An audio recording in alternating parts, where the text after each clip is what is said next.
Investigators were granted a pen register, trap and trace device order, global positioning system pings, and cell site sector information.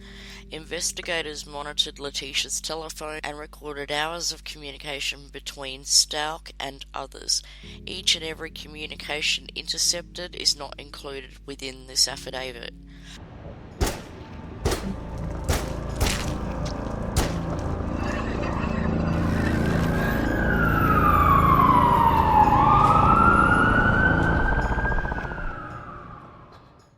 As during other portions of the investigation, LETECIA continued to provide different stories to different people about Gannon's disappearance.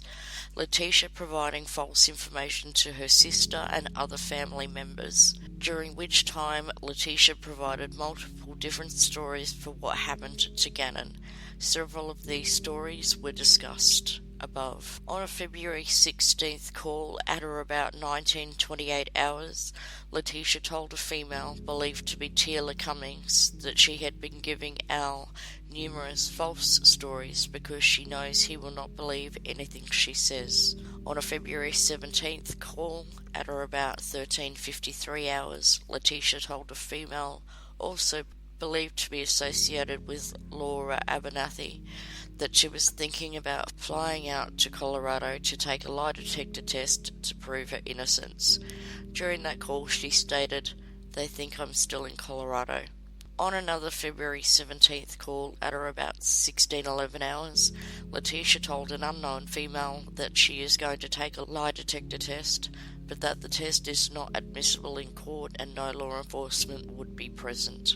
On a February 18th call at or about 10:14 hours, LETECIA called 321-247-6876. I conducted research on that phone number and learned it was associated with fakepolygraph.com.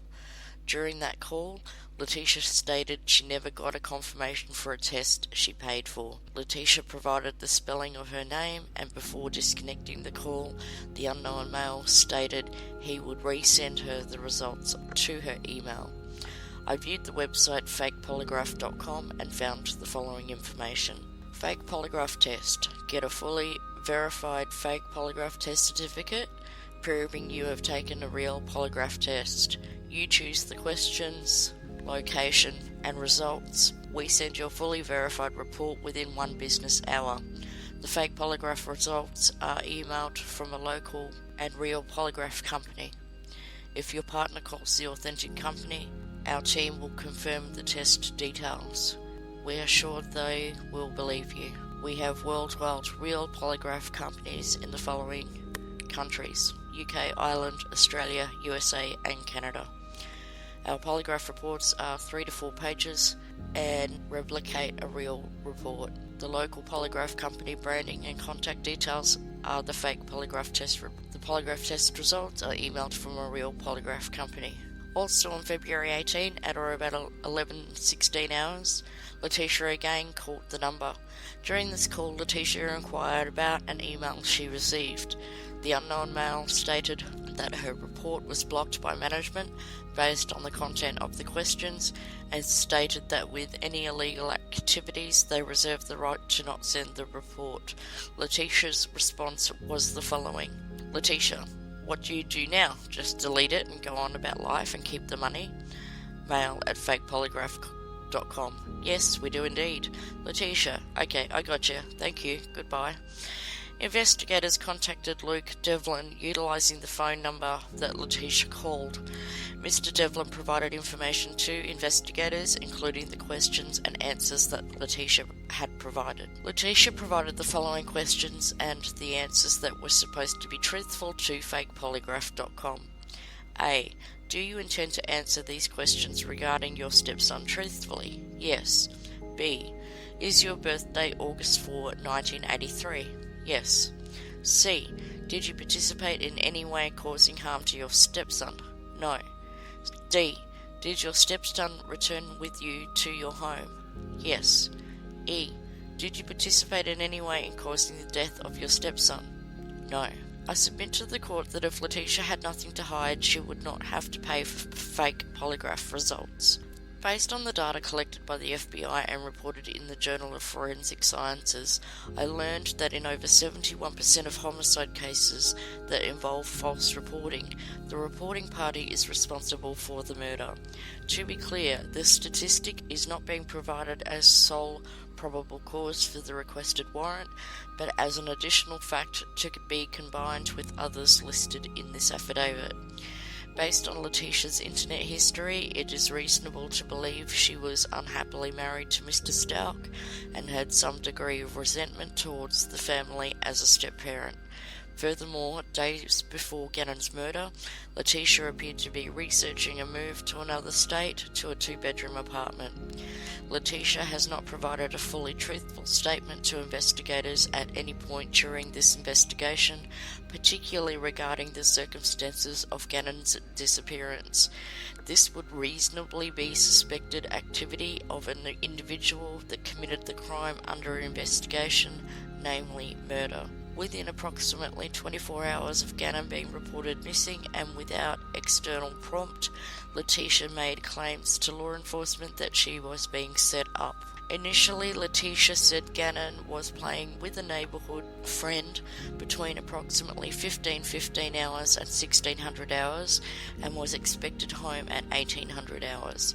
Within a few days, LETECIA changed her story to label herself as a victim of rape, felony menacing with a weapon and assault, resulting in Gannon's abduction by her rapist. Her stories continued to evolve to include a new location of Gannon's disappearance over 30 miles away, several completely different sets of circumstances, and unprompted explanations for why Gannon's blood would be found by investigators in key locations. LETECIA was unable to provide a logical reason why she rented another vehicle while she still had access to the Volkswagen.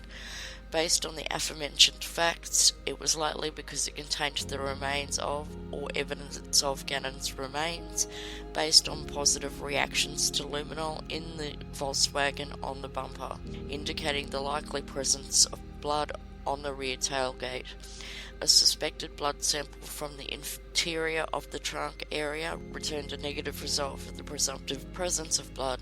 Gannon's mattress has a large red stain on it that is consistent with blood. Based on the orientation of the mattress in the room, it appears this is where Gannon's head and upper torso would have been. Below that same area, a substance that was confirmed as blood by the Metro Crime Laboratory soaked through the carpet, the pad, and stained the concrete. This blood matches the DNA profile for Gannon STAUCH. In this same area, blood samples taken from the wall, namely an electrical outlet, were also confirmed to match Gannon's DNA profile. Gannon's blood, again matched to his DNA profile, were also found on a piece of particle board in the area of Highway 105 South Perry Park Road in Douglas County, Colorado.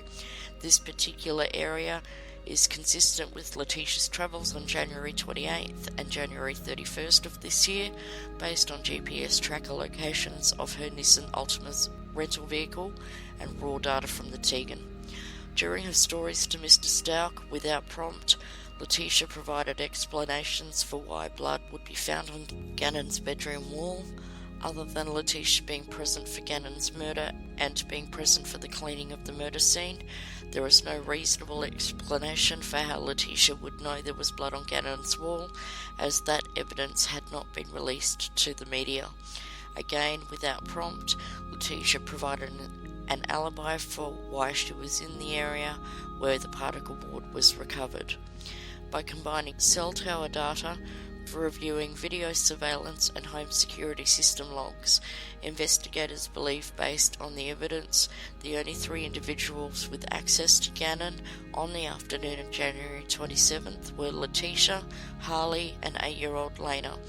With the exception of Lena, who was not considered a suspect, it appears nobody other than LETECIA was with Gannon at the STAUCH residence between the hours of approximately 14:16 and 17:34 hours on January 27th, when investigators suspect LETECIA murdered Gannon. Gannon has been missing for approximately 4 weeks, and there has been national news attention on major networks related to his disappearance. Local efforts, including posters, news coverage, search teams, and social media postings, have also failed to locate Gannon. Aerial assets, infrared technology, and other methods have been deployed to help locate Gannon. Over 200 volunteers have helped to search for Gannon, comprising thousands of man-hours in several different locations. Additionally, although the EPSO has received hundreds of tips, nobody has provided information that has led to Gannon's location. His family and friends have not heard from him, and Gannon is only 11 years old with no financial resources. LETECIA STAUCH was the last person to see Gannon alive. Investigators have not located Gannon's remains at this point in time, although the search continues. As additional time increases without locating Gannon, the more likely it is that Gannon is not alive. Based on the facts set forth above, I submit probable cause exists to believe that on or about January 27th, 2020, within the state of Colorado and within El Paso County, LETECIA STAUCH committed the offence in violation of Colorado revised statutes to include murder in the first degree, child under 12, position of trust, child abuse resulting in death, tampering with the deceased human body, and tampering with physical evidence. This affidavit dated 28th of February 2020. We do know that Gannon's remains were found after this affidavit was signed, which is why that it mentions that they have not found him.